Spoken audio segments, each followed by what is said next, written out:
ಸಿದ್ದರಾಮಯ್ಯ 2.0 ಸರ್ಕಾರಕ್ಕೆ 3 ವರ್ಷ ಪೂರ್ಣಗೊಳ್ಳಲು 3 ದಿನ ಬಾಕಿ ಉಳಿದಿದೆ. ರಾಜ್ಯದ ಜನರಿಗೆ ಪಂಚ ಗ್ಯಾರಂಟಿ ಕೊಟ್ಟು ಅಧಿಕಾರಕ್ಕೆ ಬಂದ ಸರ್ಕಾರ ಯುವಕರ ಆಶೋತ್ತರಗಳಿಗೆ ಎಷ್ಟು ನೀರನ್ನ ಎರೆದಿದೆ? ನಿರುದ್ಯೋಗಿಗಳ ಪಾಲಿಗೆ ಯಾವ ರೀತಿಯಾಗಿ ಯುವ ನಿಧಿ ಒಂದು ರೀತಿಯಲ್ಲಿ ಸಹಾಯ ಆಗಿದೆ, ನಿರುದ್ಯೋಗಿಗಳ ಪಾಲಿಗೆ ಆಸರೆ ಆಗಿದೆ. ಆಸರೆ ಆಗಬೇಕಿದ್ದ ಯುವ ನಿಧಿ ಯೋಜನೆಯ ಪಾಡೇನು? ರಾಜ್ಯಾದ್ಯಂತ ಮತ್ತೆ ಜೆನ್ಜಿ ಆಕ್ರೋಶ ಸ್ಫೋಟವಾಗುತ್ತಾ ಅನ್ನೋದೇ ಇಂದಿನ ಈ ನಿಮ್ಮ ಧ್ವನಿಯ ಕವಸ್ಟ್.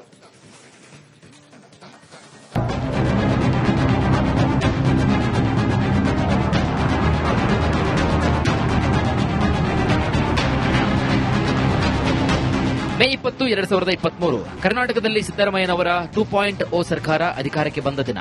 ಪಂಚ ಗ್ಯಾರಂಟಿಗಳ ಅಂಡರ್ ಕರೆಂಟ್ನಿಂದಾಗಿ ಪ್ರಚಂಡ ಬಹುಮತ ಪಡೆದ ಕಾಂಗ್ರೆಸ್ ಅಧಿಕಾರಯುತವಾಗಿಯೇ ಅಧಿಕಾರವನ್ನು ಹಿಡಿಯಿತು. ಆದರೆ ರಾಜ್ಯ ಸರ್ಕಾರದ 5ನೇ ಗ್ಯಾರಂಟಿಯಾದ ಯುವ ನಿಧಿ ಮಾತ್ರ ಗಿಮಿಕ್ ಆಯ್ತಾ ಅನ್ನೋ ಅನುಮಾನ ಕೂಡ ನಾಡಿನ ವಿದ್ಯಾವಂತ ಯುವ ಸಮುದಾಯದಲ್ಲಿ ಇದೀಗ ಮೂಡ್ತಾ ಇದೆ. ಸಿದ್ದರಾಮಯ್ಯ ಸರ್ಕಾರದ ವಿರುದ್ಧ ಇದೀಗ ಮತ್ತೆ ಜೆನ್ಜಿ ಆಕ್ರೋಶ ಸ್ಫೋಟಗೊಳ್ಳುವ ವಾತಾವರಣ ಕರ್ನಾಟಕದಲ್ಲಿ ಮೂಡ್ತಾ ಇದೆ. ಗಿಮಿಕ್ ಆಯ್ತಾ ರಾಜ್ಯ ಸರ್ಕಾರದ 5ನೇ ಗ್ಯಾರಂಟಿ? ಯುವಕರಿಗೆ ಕೆಲಸ ಇಲ್ಲ, ನಿರುದ್ಯೋಗ ನಿಧಿ ಸಿಗ್ತಿಲ್ಲ. ಫೆಬ್ರವರಿ 24, 2026 ರಾಜ್ಯದ ಸಿದ್ದರಾಮಯ್ಯ ಸರ್ಕಾರದ ವಿರುದ್ಧ ನಿರುದ್ಯೋಗಿ ಯುವಕರು, ಅದರಲ್ಲೂ ಜಂಜಿ ರೊಚ್ಚಿಗೆದ್ದಿತ್ತು. ಧಾರವಾಡದಲ್ಲಿ ಸರ್ಕಾರಿ ಉದ್ಯೋಗಗಳ ನೇಮಕಾತಿ ವಿಳಂಬಕ್ಕೆ ಉದ್ಯೋಗಾಕಾಂಕ್ಷಿಗಳ ತಾಳ್ಮೆಯ ಕಟ್ಟೆ ಒಡೆದು ಹೋಗಿತ್ತು. ಅದು ಜ್ವಾಲಾಮುಖಿಯಾಗಿ ಸ್ಫೋಟಗೊಂಡಿತ್ತು ಕೂಡ. ಅಂದು ಯುವಜನತೆಯ ರೋಷಾಗ್ನಿಯ ಕಾವು ವಿಧಾನಸೌಧಕ್ಕೂ ಕೂಡ ತಟ್ಟಿತ್ತು.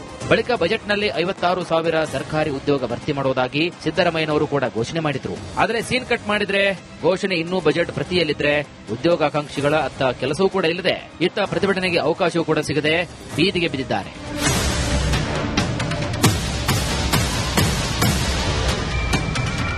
ನಿರುದ್ಯೋಗ ಇದು ಬರೀ ಕರ್ನಾಟಕ, ಭಾರತ ಮಾತ್ರವಲ್ಲ, ವಿಶ್ವದ ಜ್ವಲಂತ ಸಮಸ್ಯೆಗಳಲ್ಲಿ ಇದು ಅಗ್ರಗಣ್ಯ. ಕರ್ನಾಟಕದಲ್ಲಿ ಪ್ರತಿ ವರ್ಷ 4 ಲಕ್ಷಕ್ಕೂ ಹೆಚ್ಚು ಪದವೀಧರರು ವಿದ್ಯಾಭ್ಯಾಸವನ್ನು ಮುಗಿಸಿ ಕೆಲಸಕ್ಕೆ ಕಾಯ್ತಿದ್ದಾರೆ. ಆದರೆ ಆನೆ ಹೊಟ್ಟೆಗೆ ಅರೆಕಾಸಿನ ಮಜ್ಜಿಗೆಯಂತೆ ಕೆಲವರಿಗಷ್ಟೇ ಕೆಲಸ ಸಿಗ್ತಾ ಇದೆ. ರಾಜ್ಯದಲ್ಲಿ 2,80,000 ಸರ್ಕಾರಿ ಉದ್ಯೋಗಗಳು ಖಾಲಿ ಇದ್ರೆ ಸುಮಾರು 25 ಲಕ್ಷ ನಿರುದ್ಯೋಗಿ ಯುವಕರಿದ್ದಾರೆ. ಆದರೆ ಇವರಿಗೆ ಕೆಲಸ ನೀಡುವಂತಹ ಮನಸ್ಸು ರಾಜ್ಯ ಸರ್ಕಾರಕ್ಕೆ ಇದ್ದಂತೆ ಕಾಣಿಸಿಲ್ಲ. ಈಗಾಗಲೇ ನಮ್ಮ ಸರ್ಕಾರ 40,000ಕ್ಕಿಂತ ಜಾಸ್ತಿ ಪೋಸ್ಟ್ ಅನ್ನ ಭರ್ತಿ ಮಾಡಿದೀವಿ. ಇನ್ನೂ 50,000 ಈ ವರ್ಷ ಮಾಡಬೇಕು ಅನ್ನೋದನ್ನ ಮಾನ್ಯ ಮುಖ್ಯಮಂತ್ರಿ ಅನೌನ್ಸ್ ಮಾಡಿದ್ದಾರೆ. ಅದನ್ನು ಕೂಡ ಮಾಡ್ತಾ ಇದ್ದೀವಿ. ನೀವು ಅಧಿಕಾರಕ್ಕೆ ಬರೋ ಸಂದರ್ಭದಲ್ಲಿ ಹೇಳಿದ್ರೆ ಪೂರ್ಣವಾದಂತ ಭರ್ತಿಯನ್ನ ಮಾಡ್ತೇವೆ ಅನ್ನುವಂಥದ್ದು. ಕೇವಲ 3 ವರ್ಷದಲ್ಲಿ 55,000 ಸಾಕಾಗುತ್ತಾ? ಅಲ್ಲ, ನಾವೀಗಾಗಲೇ 40,000ಕ್ಕಿಂತ ಜಾಸ್ತಿ ಮಾಡಿದೀವಿ. ಅಡಿಷನಲ್ 50,000 ಮಾಡ್ತಾ ಇದೀವಿ. ಸುಮಾರು 1 ಲಕ್ಷಕ್ಕಿಂತ ಜಾಸ್ತಿ ಹುದ್ದೆಗಳನ್ನು ಭರ್ತಿ ಆಗುತ್ತೆ. ಮುಂದಿನ ವರ್ಷನೂ ಕೂಡ ಮಾಡೋದು ಉದ್ದೇಶ ಇದೆ. ಯುವಕರಿಗೆ ಕೆಲಸ ನೀಡುವುದು ಒಂದು ಕಡೆಯಾದರೆ, ಕೆಲಸ ಇಲ್ಲದ ನಿರುದ್ಯೋಗಿಗಳಿಗಾಗಿ ಸಿದ್ದರಾಮಯ್ಯ ಸರ್ಕಾರ ತನ್ನ 5ನೇ ಗ್ಯಾರಂಟಿಯಾಗಿ ಯುವ ನಿಧಿ ಅನ್ನೋ ಯೋಜನೆ ಜಾರಿ ಮಾಡಿತ್ತು.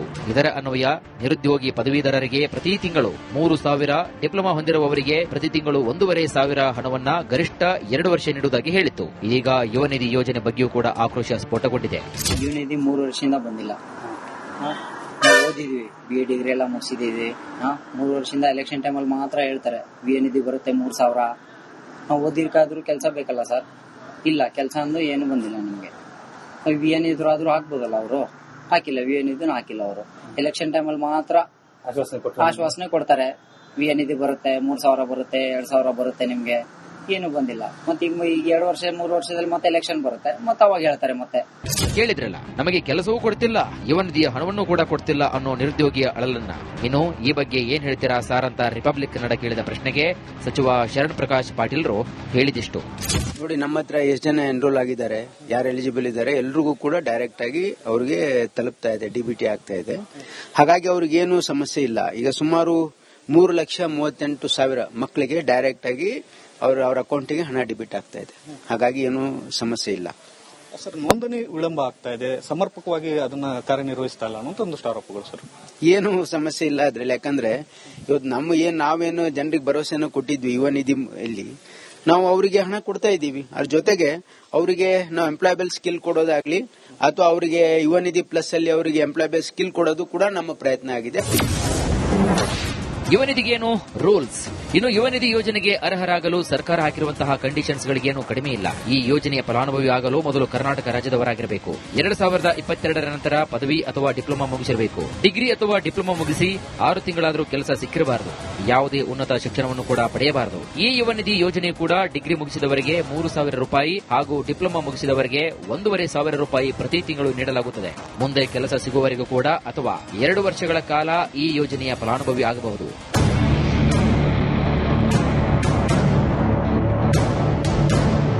ನಾವು ರಾಜ್ಯದ ವಿದ್ಯಾರ್ಥಿ ಯುವಜನರ ಪರ ಅಂತ ಹೇಳಿಕೊಳ್ಳುವಂತಹ ರಾಜ್ಯ ಕಾಂಗ್ರೆಸ್ ಸರ್ಕಾರ ಯುವ ನಿಧಿ ಮೂಲಕ ಕಣ್ಣರಿಸುವಂತಹ ತಂತ್ರ ಮಾಡುತ್ತಿದೆ ಅನ್ನೋ ಆರೋಪ ಕೇಳಿ ಬರ್ತಾನೆ ಇದೆ. ಕೇವಲ 2 ವರ್ಷಕ್ಕೆ ಮಾತ್ರ ಯುವ ನಿಧಿಯನ್ನ ನೀಡಿ ಬಳಿಕ ಅವರಿಗೆ ಉದ್ಯೋಗ ಕೊಡುವ ಕೆಲಸ ಮಾಡುತ್ತಿಲ್ಲ.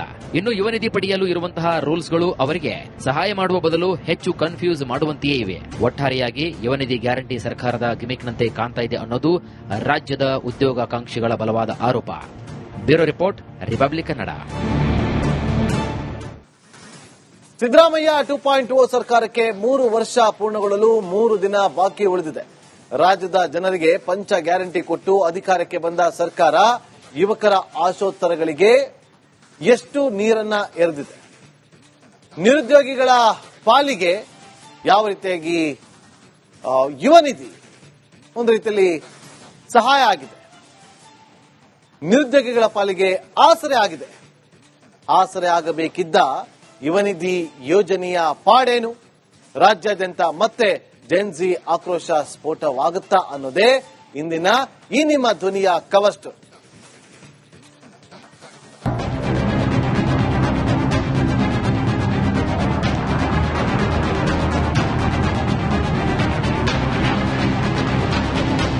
ಮೇ 20, 2023 ಕರ್ನಾಟಕದಲ್ಲಿ ಸಿದ್ದರಾಮಯ್ಯನವರ 2.0 ಸರ್ಕಾರ ಅಧಿಕಾರಕ್ಕೆ ಬಂದ ದಿನ. ಪಂಚ ಗ್ಯಾರಂಟಿಗಳ ಅಂಡರ್ ಕರೆಂಟ್ನಿಂದಾಗಿ ಪ್ರಚಂಡ ಬಹುಮತ ಪಡೆದ ಕಾಂಗ್ರೆಸ್ ಅಧಿಕಾರಯುತವಾಗಿಯೇ ಅಧಿಕಾರವನ್ನು ಹಿಡಿಯಿತು.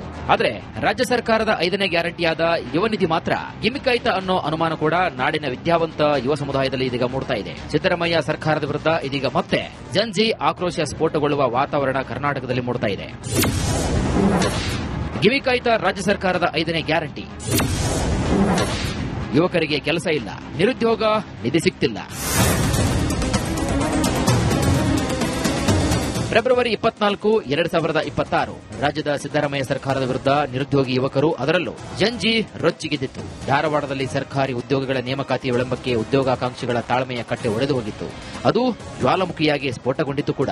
ಅಂದು ಯುವಜನತೆಯ ರೋಷಾಗ್ನಿಯ ಕಾವು ವಿಧಾನಸೌಧಕ್ಕೂ ಕೂಡ ತಟ್ಟಿತ್ತು. ಬಳಿಕ ಬಜೆಟ್ನಲ್ಲಿ 56,000 ಸರ್ಕಾರಿ ಉದ್ಯೋಗ ಭರ್ತಿ ಮಾಡುವುದಾಗಿ ಸಿದ್ದರಾಮಯ್ಯನವರು ಕೂಡ ಘೋಷಣೆ ಮಾಡಿದ್ರು. ಆದರೆ ಸೀನ್ ಕಟ್ ಮಾಡಿದ್ರೆ ಘೋಷಣೆ ಇನ್ನೂ ಬಜೆಟ್ ಪ್ರತಿಯಲ್ಲಿದ್ರೆ ಉದ್ಯೋಗಾಕಾಂಕ್ಷಿಗಳ ಅತ್ತ ಕೆಲಸವೂ ಕೂಡ ಇಲ್ಲದೆ ಇತ್ತ ಪ್ರತಿಭಟನೆಗೆ ಅವಕಾಶವೂ ಕೂಡ ಸಿಗದೆ ಬೀದಿಗೆ ಬಿದ್ದಿದ್ದಾರೆ.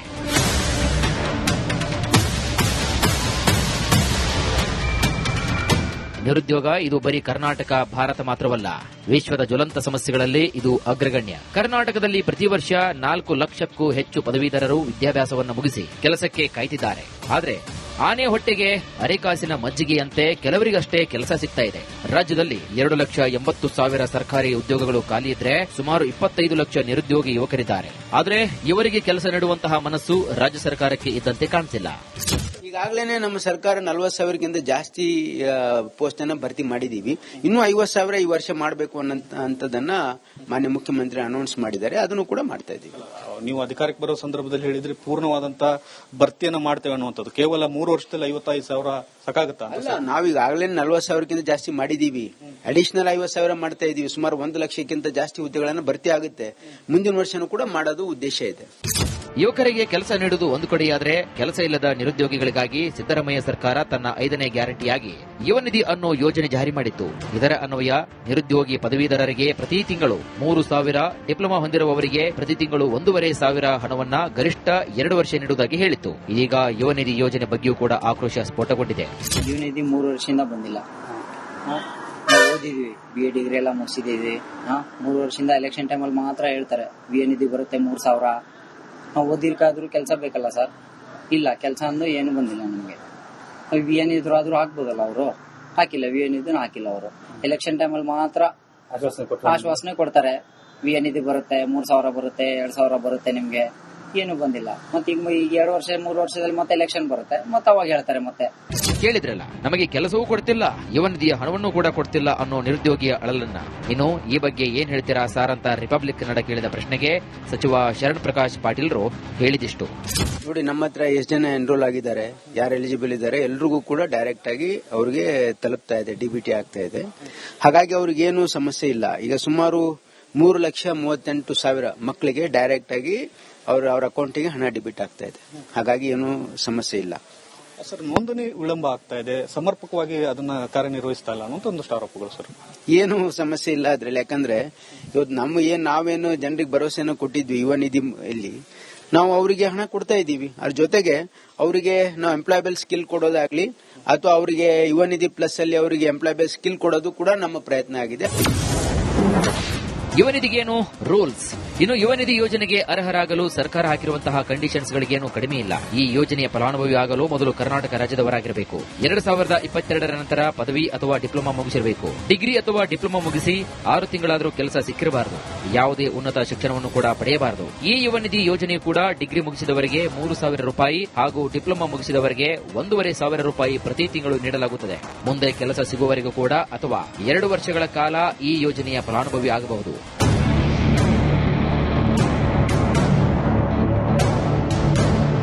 ನಾವು ರಾಜ್ಯದ ವಿದ್ಯಾರ್ಥಿ ಯುವಜನರ ಪರ ಅಂತ ಹೇಳಿಕೊಳ್ಳುವಂತಹ ರಾಜ್ಯ ಕಾಂಗ್ರೆಸ್ ಸರ್ಕಾರ ಯುವ ನಿಧಿ ಮೂಲಕ ಕಣ್ಣರಿಸುವಂತಹ ತಂತ್ರ ಮಾಡುತ್ತಿದೆ ಅನ್ನೋ ಆರೋಪ ಕೇಳಿ ಬರ್ತಾನೆ ಇದೆ. ಕೇವಲ 2 ವರ್ಷಕ್ಕೆ ಮಾತ್ರ ಯುವ ನಿಧಿಯನ್ನ ನೀಡಿ ಬಳಿಕ ಅವರಿಗೆ ಉದ್ಯೋಗ ಕೊಡೋ ಕೆಲಸ ಮಾಡುತ್ತಿಲ್ಲ. ಇನ್ನು ಯುವ ನಿಧಿ ಪಡೆಯಲು ಇರುವಂತಹ ರೂಲ್ಸ್ಗಳು ಅವರಿಗೆ ಸಹಾಯ ಮಾಡುವ ಬದಲು ಹೆಚ್ಚು ಕನ್ಫ್ಯೂಸ್ ಮಾಡುವಂತೆಯೇ ಇವೆ. ಒಟ್ಟಾರೆಯಾಗಿ ಯುವ ನಿಧಿ ಗ್ಯಾರಂಟಿ ಸರ್ಕಾರದ ಗಿಮಿಕ್ನಂತೆ ಕಾಣ್ತಾ ಇದೆ ಅನ್ನೋದು ರಾಜ್ಯದ ಉದ್ಯೋಗಾಕಾಂಕ್ಷಿಗಳ ಬಲವಾದ ಆರೋಪ. Bureau report, republic Kannada.